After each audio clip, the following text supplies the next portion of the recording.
So this is the video on number theory, where the book basically covers some ideas that are essential in computer science, things like mod, which, if you haven't seen already in your CS classes or iTech classes, you will. But also things like divisibility and change of base are the main things we're going to cover in this lecture.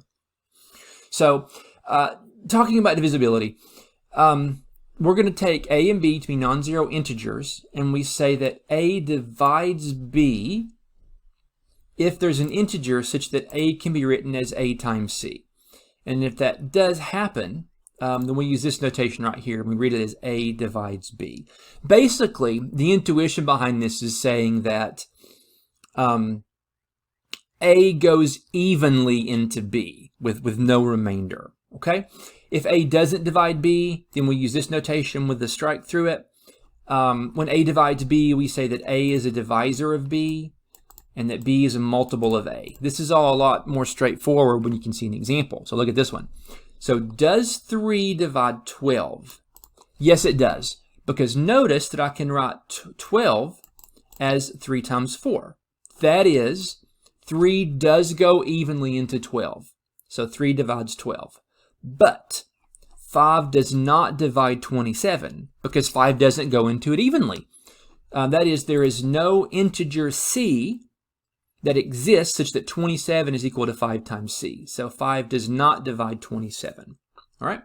Now, a really important algorithm that we use is something called the division algorithm. Now, this is a bit of a misnomer because, in programming, we use the word algorithm to mean we have a set of instructions to do something. This mathematical theorem called the division algorithm just says some things exist, okay? And what it says is, if I take an integer a and an integer d, then I can find, d is positive by the way, I can find unique integers q and r that stand for quotient and remainder, such that this equation holds true. Now, one very important thing is that your remainder r is always greater than or equal to 0, and it's less than d. And I want you to think about this in the context of long division, okay? And we'll see how that works in just a second with an example. Now, this quotient and remainder are so important that they have their own terminology. So starting out with a and d, and if we apply the division algorithm and find a quotient and remainder, then the quotient is sometimes called a div d. That's the quotient. And the remainder is sometimes called a mod d. That's the remainder. Okay, so let's look at this example right here. So I want to find 129 div 7 and 129 mod 7. Well, the division algorithm applies, and this is what we would get, but where does that come from? Well, I want to do long division wise, I want to do 7 into 129. 7 goes into 12 once, using long division, bring down the 5. Subtracting at the 5, bring down the 9. Now 7 goes into 59 8 times. 8 times 7 is 56. Subtract and get 3. So there's my quotient, and there is my remainder. So that's where this comes from. From doing long division, and you should expect to do lots of long division in this section, okay? But that's where that comes from. We have 129 is equal to what I was dividing into 129 multiplied by my quotient, which was 18, plus my remainder, which is 3.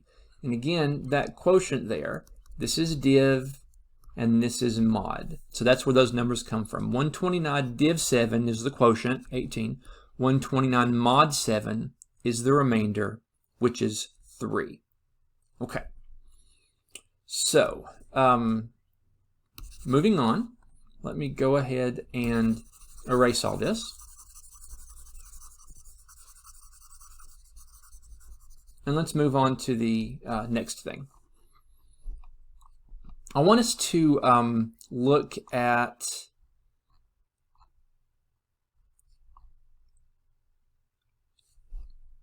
integer representations, okay? Now, this is an extremely important and an extremely fundamental theorem in mathematics and in number theory in particular. It says that when we take any integer you want greater than 1, okay? That's called your base. B stands for the base. And then pick another positive integer.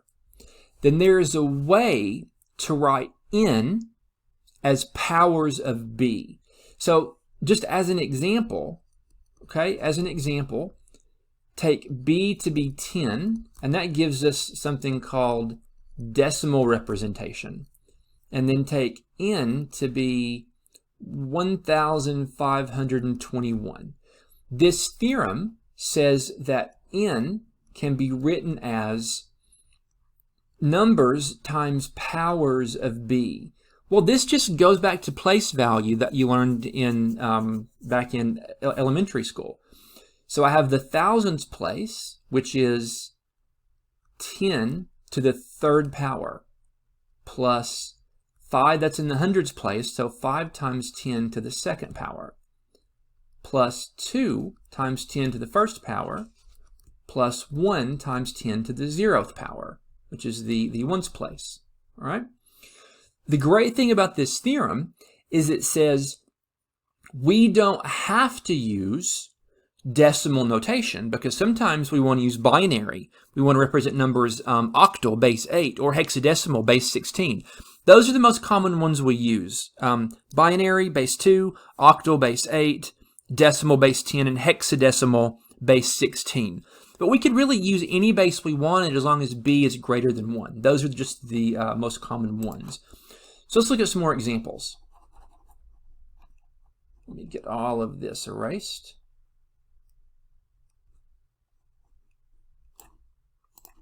So here's an example.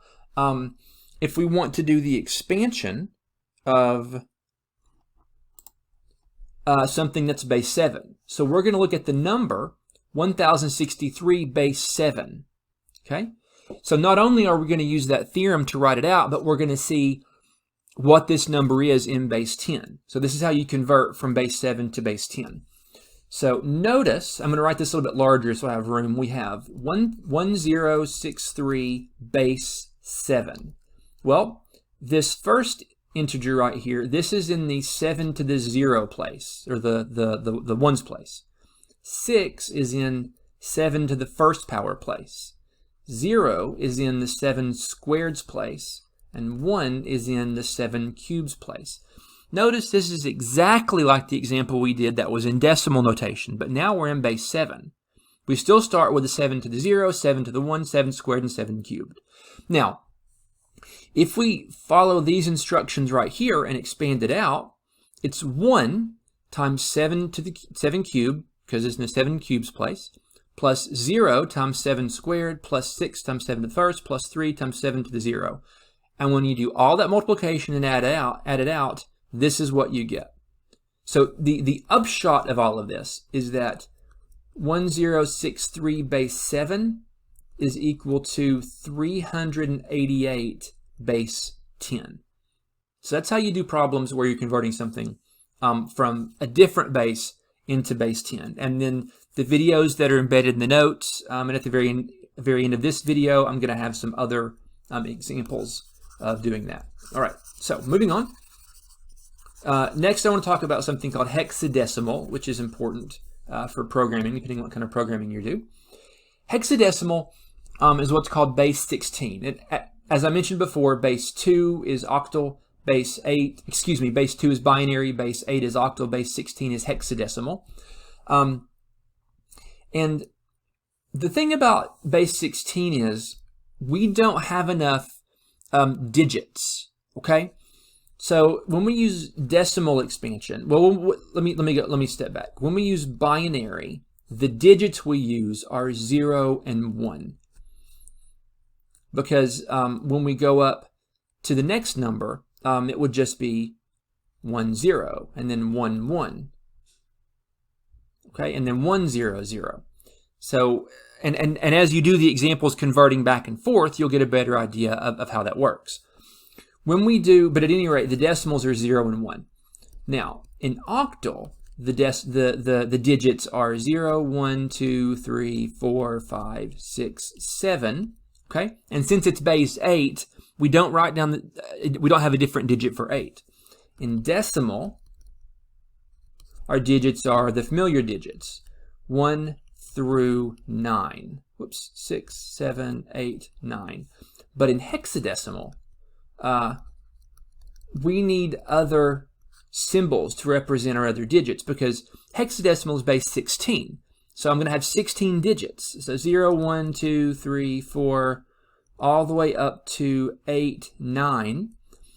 And now, look up here. We use A to stand for 10.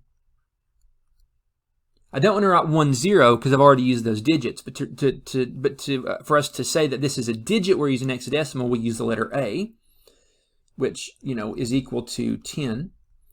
B is 11. C is 12. D is 13. E is 14.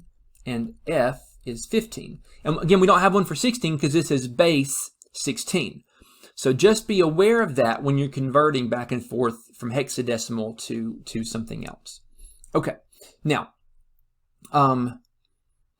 this example that I'm not going to go through in detail right now, but I encourage you to look at is converting something from hexadecimal into decimal. So we have this number 5BF, base 16, and that's converted in this example to decimal notation. And notice that 5 is in the 16 squared position, 11 is in the 16 to the first position, and 15 is in the 16 to the 0 position.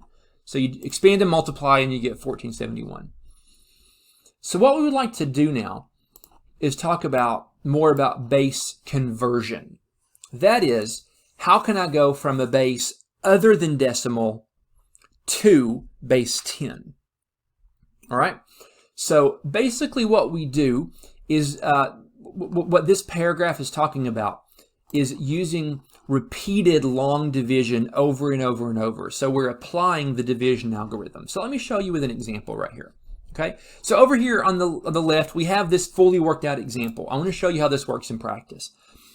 I want to find the base 6 expansion for this decimal number. In other words, what we're going to do is we're going to convert 2235 base 10 to base 6. Okay? So how do we do that? Well, we do repeated division. I'm going to do 6 into 2235. So 6 goes into 22. It goes 3 times. Do the subtraction and we get 4. Bring down the 3. That goes 7 times to get 42. Bring down the 5. That goes 2 times, and that's 12. So I have a remainder of 3. So keep track of those remainders, okay? And that's where this line comes from. So 2235 is equal to 6 times 372 plus 3. Well, now what we do is we use this quotient and we do long division again. I'm going to do 6 into 372. So 6 goes into 37 6 times. Subtract the 1, bring down the 2. 6 goes into 12 twice, 0 remainder. We keep going, okay? But that's where this line comes from. 372 is equal to 6 times 62 plus 0. Now I do the same thing again, but I divide into my new quotient. So 6 into 62 goes 1 time. Bring down the 2. It goes 0 times. So I have a remainder of 2. That's where this term comes from. Divide again with this quotient. 6 into 10 goes once with a remainder of 4. That's where this term comes from. Now, this is my new quotient. 6 goes into 1 0 times with a remainder of 1. And now, this is the important part, okay? Because I got a 0 quotient. When you get a 0 quotient, that's when you know to stop, okay? When you get a 0 quotient, that's when you know to stop. And then to find the answer, you read off the remainders from the last one you found to the first one you found. So here's the final answer. It's 14203 base 6. 14203 base 6. And again, there are going to be other examples at the end. I'll do some examples in this video, and also embedded in the notes, there are links to more examples. Here's a useful trick if you want to convert, say, from hexadecimal to binary. Now, one thing you could do is you convert the hexadecimal to decimal by expanding it out, and then convert decimal to binary by repeated long division. But we can use the fact that 2 to the 4th equals 16. That means that every hexadecimal digit can be written as a block of 4 bits, where a bit is 0 or 1. So for example, in this first one, 0 base 16 is equal to 0 base 2. 1 base 16 is 1 base 2. 2 base 16 is 1 0 base 2. And we have this table, okay? And let's look at this example where we use this table to do this conversion. Let's find the binary expansion of 4CA7, the hexadecimal number, turn that into binary. All right, so 4 base 16, this is the first term, is 0100 base 2. C base 16 is 1100 base 2. A is 1010 base 2. 7 is 0111 base 2. So then you just concatenate them together. You write them one beside each other. So 4CA7 base 16 is this whole thing that if you say it, you sound like someone from a movie trying to sound like a computer. 100110010101111, which, you know, that's 4CA7 base 16. All right. There are more examples like this embedded in the lecture notes. So here's a table that shows you the different representations. So here's the decimal digits at the top row. The second row are the hexadecimal digits and how to go back and forth. Then we have the octal digits up through 7, right? But then we start having them represented as 10, 11, 12, 13, 14, 15, 17, 18, and here's binary. So that's useful to look at. All right. Now let's look at the notes. Again, the notes are always useful because they just kind of summarize the stuff in the book, and all these extra little videos for you to look at. So here's a video on divisibility, the division algorithm, mod and div, and then some practice problems. And the second set of notes is on integer representations. Here's repetition of that theorem. Here's a video on how to use it, video on base conversion, some more examples to read through, and here's a whole bunch of videos on converting. And here's another video on converting using that table. So that's all that I wanted to present to you guys. So I'm going to go into some examples right now. So for this first problem, we're going to figure out if 17 divides these numbers, and we'll do, I think, A and D, just to see how this works for both of them. So for A, does 17 divide 68? Well, if I try to divide 17 into 68, looks like it's going to go 4 times. So 8, carry the 2, 6. So remainder 0. So since the remainder is 0, the answer here is yes, because of that 0 remainder. 17 divides evenly into 68, so we say that 17 divides 68. For D, 17 into 1001.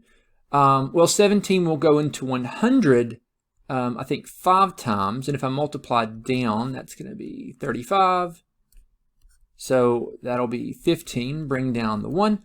17 will go into 151 8 times, and if I multiply down, that'll be, what, 6, 5, 8, so 13. And then if I do the subtraction, I'm going to get, what is that, 5, 1. So there's a remainder right there. That is a non-zero remainder. So no, 17 does not divide 1001 because there's a non-zero remainder. Okay, moving on. What are the quotient and remainder when we do these two divisions? Okay, I'm going to do both of these. So for A, so what is 19 divided by 7? So 7 divided into 19. Well, it goes twice. So that's 14 and then 5. So this is the quotient. This is the remainder. And using the language, it's not specified in this problem, but using the language from this section, we would say that, so 2 is the quotient. So that means that 19 div 7 would be 2, the quotient. And 19 mod 7, that would be the remainder. That's equal to 5. Okay, now, how does that work when we are dealing with a negative number, like as in part B? So let me erase this to make a little bit of room, and we'll see how that works. Okay, to do part B, I'm going to do it a little bit differently. So remember, by the division algorithm, when we want to find the quotient and remainder, what we want to find here, the division algorithm says that when I have 2 integers, I can write them as A equals D times Q plus R, where in this case, for B, A is going to be equal to negative 111, and Q, the quotient, is equal to 11. So that means I have negative 111 equals 11 times D plus R. So think about what that means. That means I can write negative 111 as 11 plus 11 plus 11 D times plus R. And so what we're trying to find in this problem, this kind of problem, is we want to find D and we want to find R. So actually, I think technically I want to write this as a Q. So I'm looking for Q, not, this would be my D. I had that backwards. Okay. So in the notes, there is a link to a video where this is done with long division. I want to show you another way you can do it using this definition. So starting out, notice that we can write negative 111 plus 11 as negative 100. Negative 100 plus 11 is going to give me negative 89. And what I can do is I can keep repeating this process, and I'm seeing how many times I'm going to put 11 into that negative 111. So this is going to give me negative 78. Negative 78 plus 11 gives me negative 67. Negative 67 plus 11 gives me negative 56. Negative 56 plus 11 gives me negative 45. I know this is tedious, but bear with me. Negative 45 plus 11 gives me negative 34. Negative 34 plus 11 gives me negative 23. Negative 23 plus 11 gives me negative 12. Negative 12 plus 11 gives me negative 1. And then these guys over on the right hand side of the equal sign, those are the remainders when I add 11 to it. So I need to have a positive remainder. So negative 1 plus 11 gives me 10. So that means that this is my remainder, right? Because I've looked over here to see how many times I would add 11 together with the remainder to get negative 111. Okay? So I have to add 11 to itself how many times? 1, 2, 3, 4, 5, 6, 7, 8, 9, 10, 11. 1, 2, 3, 4, 5, 6, 7, 8, 9, 10, 11. And because the number we started out was negative in the first place, that tells us that negative 111 is equal to 11 times negative 11 plus my remainder of 10. And we can go ahead and verify that, right? 11 times negative 11 is negative 121 plus 10. Yeah, that gives us negative 111. And so the quotient, when we do this division, the quotient is negative 11 and the remainder is 10.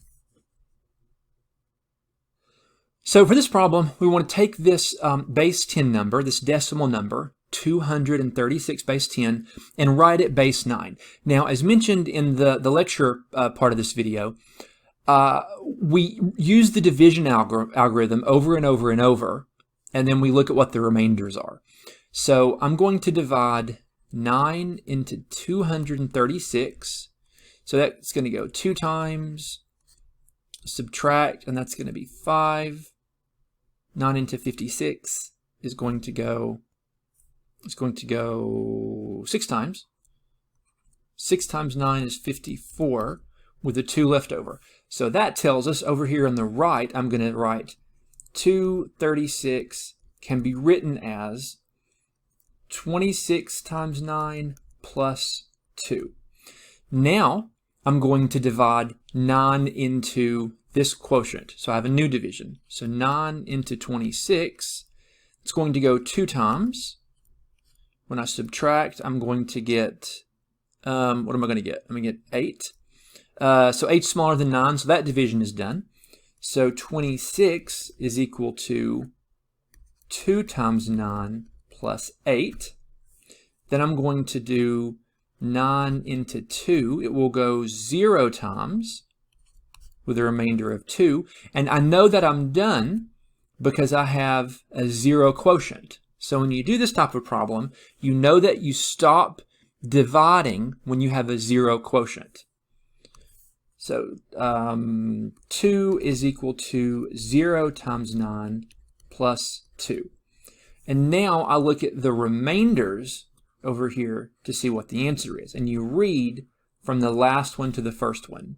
So in other words, we found that 236 base 10 is equal to 282, reading from the bottom up, base 9. And there are more examples embedded in the notes, so make sure you watch those. But that's how you do this problem. You do repeated division until you get a 0 quotient, and then you read from the bottom remainder up to get the answer. So for this last example, I'm going to convert 201 base 8 to decimal form. Okay, so the way that you do this is you remember when I write 201 base 8, what that means. Okay, that means I have 201 base 8. So here in the 8 to the 0th place value, I have a 1. In the 8 to the 1 place value, I have a 0. And in the 8 to the 2 base value, I have a 2. So that means this number is equal to 2 multiplied by 8 squared, because I have a 2 in the 8 squareds place, plus 0 times 8 to the first power, because there's a 0 in the 8 to the first place, plus 1 times 8 to the 0, because there's a 1 in the 8 to the 0 place. So this is equal to 2 times 8 squared, which is 64, plus 0, plus 1 times 1, because that's 8 to the 0. So that's going to give me 128 plus 1, or 129. So that means that 201 base 8 is equal to 129 base 10 as a decimal. Now, I want to sum up those two examples and just explain to you how you know which one to use, okay? So what we do for these types of problems, we do this. If you're going from decimal to another base,